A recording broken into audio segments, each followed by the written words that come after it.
Hello and good morning, folks, to Almus Market Mornings, your daily dose of financial updates with me, Shikhar Garg, your host.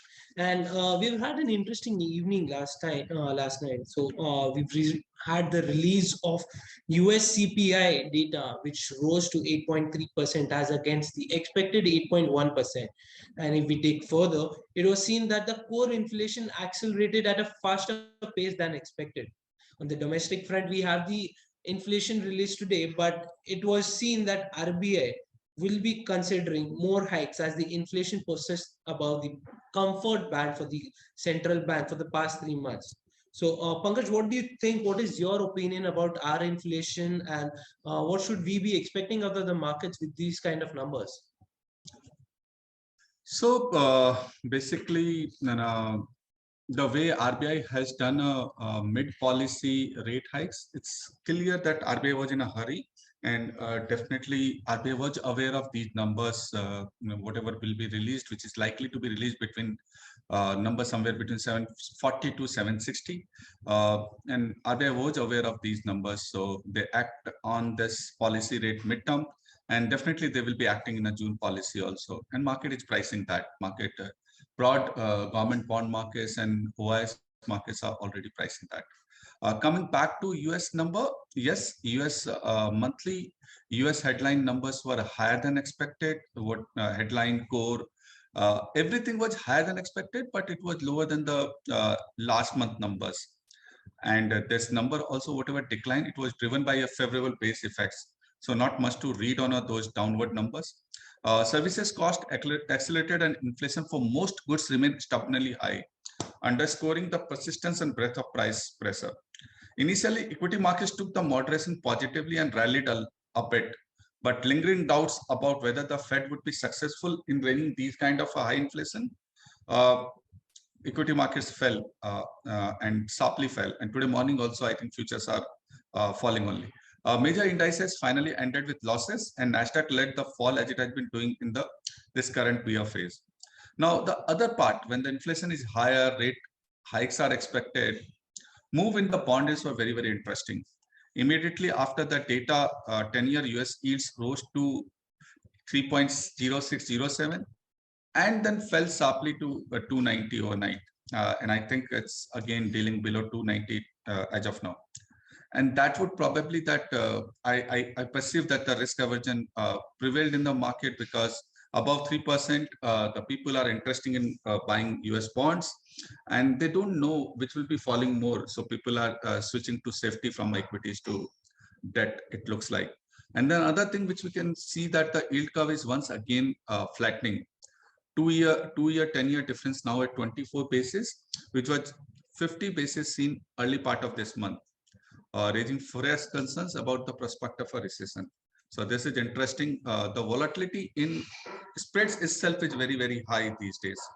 Now, US dollar had a very volatile session after the release of the numbers, with mixed reaction from the players. Euro basically guided between 105 and 105.70, and it remains soft on a prospect of continuous confusion on Russian oil imports and how the region economy will be impacted.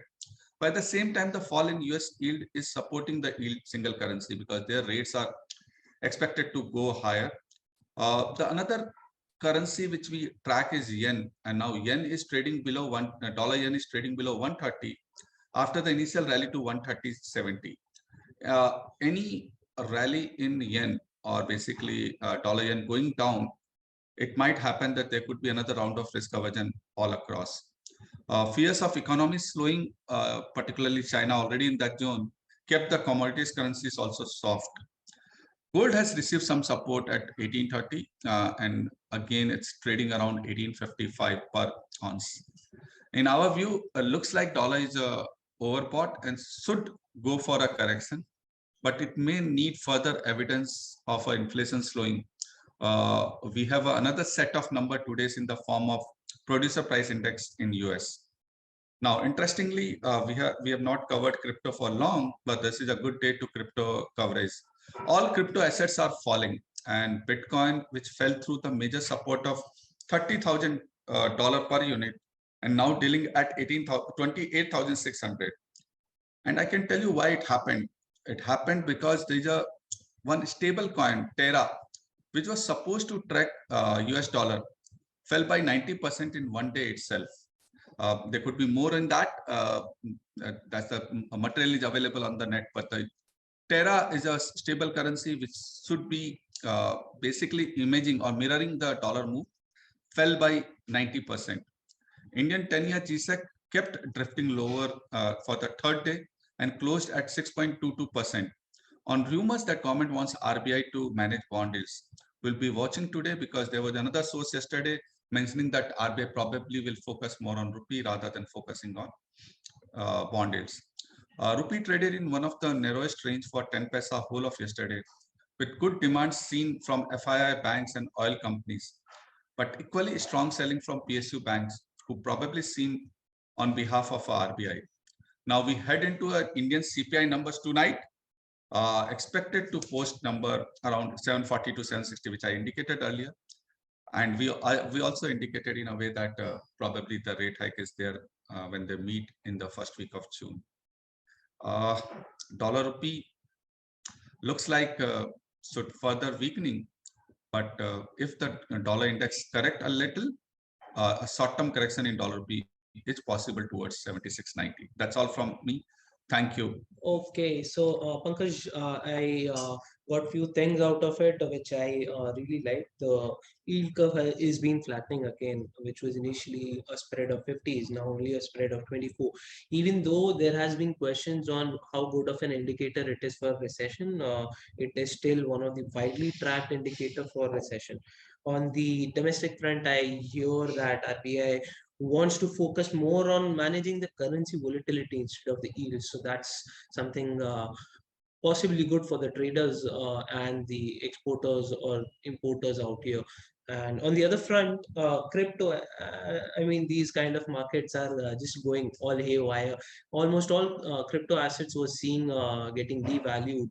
And to see something like 90% of a drop on stable coins was pretty surprising. And I think we should be digging a bit further on it. So stay tuned. We'll be coming up with more updates. Till then, we say goodbye. Thank you so much.